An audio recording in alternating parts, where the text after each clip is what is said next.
YouTube! In today's video, I'm going to teach you how to harmonize a major scale. Harmonizing a major scale is quite simple. What you basically have to do is put your scale and then find the chords that go along with each one of the chords. I'm going to show you a method that is really helpful and will make the process simple or simpler. So why do you need to know how to harmonize a major scale? It's actually a quite useful tool, since the goal of it, or one of the goals of it, is knowing where you are or which ones are your options. If you know all the possible chords that can come inside a tonality, it's going to be easier to guess which chords are going to be part of the song, and it's going to save you a lot of time.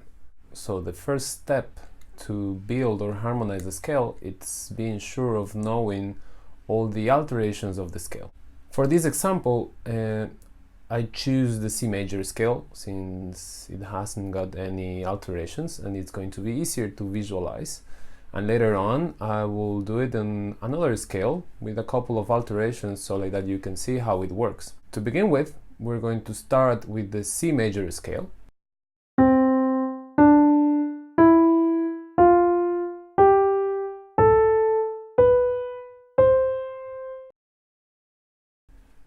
And then we're going to find the next note. We're going to build dyads to begin. A dyad, it's a chord made from two notes. And how does this work? The distances between the root and the third, it's going to give us the quality of each dyad. So it's going to be or a major or a minor.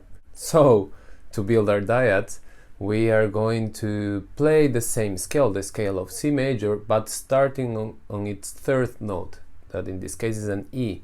So we're going to play C major scale starting on E.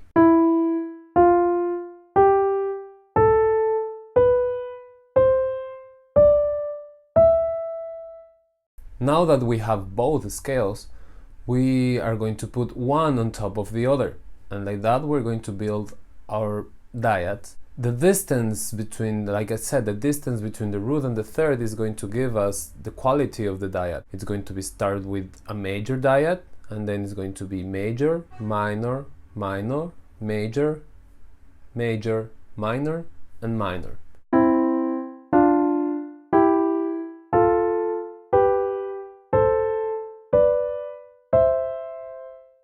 Okay, so now that we have that, we can take the next step.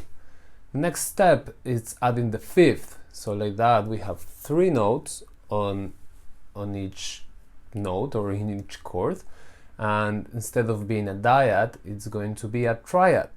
To build the triad, we need now the fifth of each chord. To do this, we're going to start the same scale, the scale of C major, but from its fifth degree, meaning we're going to start from G. We're going to play C major scale starting from G.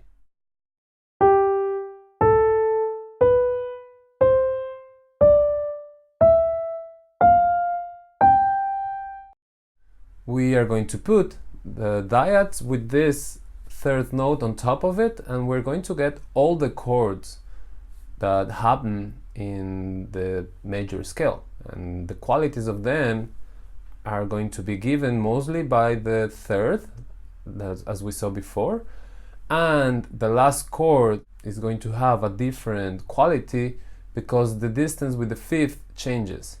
So for this case it's going to be major, minor, minor, major, major, minor, and diminish.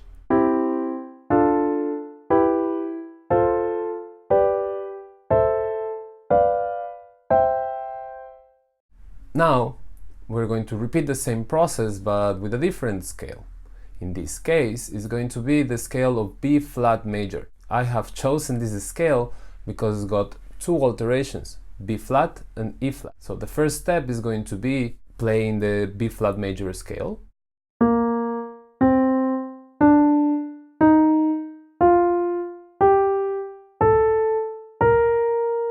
Now that we have B flat major scale, we have to start the same scale from its third degree, in this case D. We're gonna get all the thirds of the chords or dyads in this case from the B flat major scale.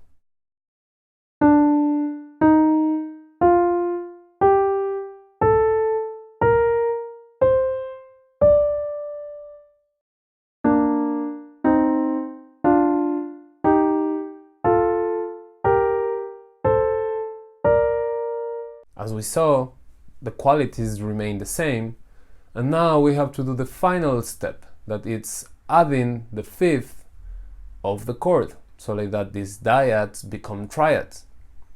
So to do this, we're going to start the B flat major scale from its fifth degree, starting from F.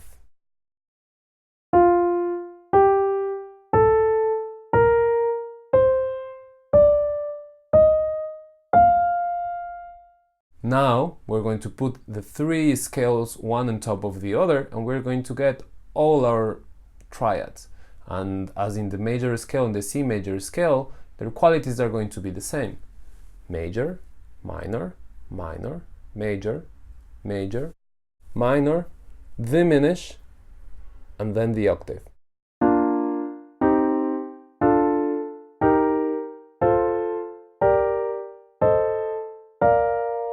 The best way to keep improving on this is transpose it and do it in all the possible keys that you can figure and build them. All the major scales are going to have this same pattern.